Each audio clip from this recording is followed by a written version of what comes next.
Welcome to You're Doing It Wrong with Coach PJ. Today we're going to go through some of the common mistakes of the hip hinge, and I'm going to show you a hip hinge using an RDL, a Romanian deadlift. So here's some of the most common things that I see people doing wrong when they're teaching or training the RDL. The first one Christina's going to do is she's going to do a stiff-legged deadlift. And some people call this a stiff-legged deadlift, but stiff-legged meaning she's not bending her knees as she goes up and down, not meaning she's keeping them completely locked out. So one of the big mistakes people will make is they keep their knees completely locked out and they just bend over at the waist. So notice, her knees are locked straight, she's bending at the waist, the bar is coming way out in front of her, even more. She's letting the bar come way out in front of her and she's bending over, thinking about bending her chest forward instead of bending at the hips. So this is going to be really bad because as that bar gets out in front of her, all of that stress is going to go right into her back.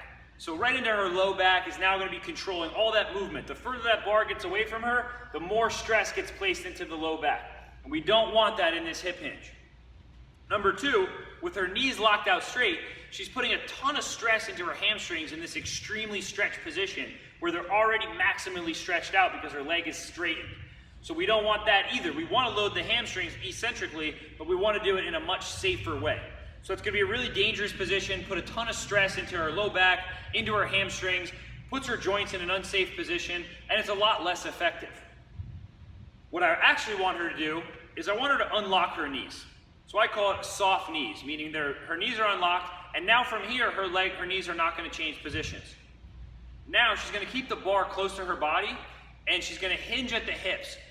Hinge at the hips means this is the only thing that's moving. Like there was a screw right through her hip, and she's going to bend at that position. She's actually going to reach her hips back.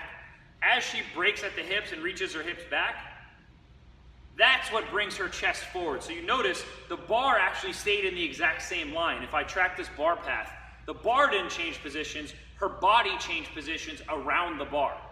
So as she puts her hips back, this is now going to put a lot of that stress onto her glutes and her hamstrings. And those are what's primarily doing the work right here in this position. Now she'll go through this full range of motion. She'll come up, and you can just go down to mid-shin. Wherever she's comfortable, depending on her mobility, I'll usually have her go to about mid-shin or just past the knee, and then come up. I'm not trying to maximally stretch the hamstring, so she doesn't have to go till the bar touches her toes. I'm just going until we get through a good range of motion. We put the hamstrings and the glutes on stretch as she gets into this flexion position, and then she's going to extend the hips to stand back up, and we're training the glutes and hamstrings in order to extend the hips. As she stands up, she's going to stand up perfectly straight so her body is extended, and then she'll go back through that rep. So this is the right way to perform an RDL. Now some people understand how to hinge at the hips, but they don't pay attention to torso position as they do it. So another very common mistake is people will bend, they'll keep their head looking up, and they actually look up at the ceiling a lot of times. So they really maximally extend their neck. They're hyperextending at the neck. Come back up. What that does, as people hyperextend their neck and stick their chin up, the spine is all connected. So when she gets into this hyperextension at the neck, a very typical compensation that's going to happen is she's going to hyperextend her spine. Those things go together. So the more she extends her neck, the more she's going to extend her spine. So she gets into this hyperextended neck position, which is not a good position to be in, and she gets into a hyperextended spinal position, which again is going to put a lot of stress onto her low back, and that's not what we want.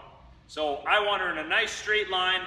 Her head is up here, but her head is going to follow the movement. So she's going to keep this neutral spine as she hinges at the hips, now looking down at the ground, all the way down.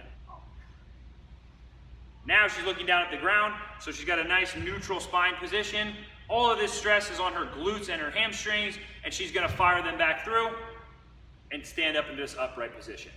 So that's the right way to perform an RDL or a hip hinge, and those are how you fix some very common mistakes in the hip hinge pattern.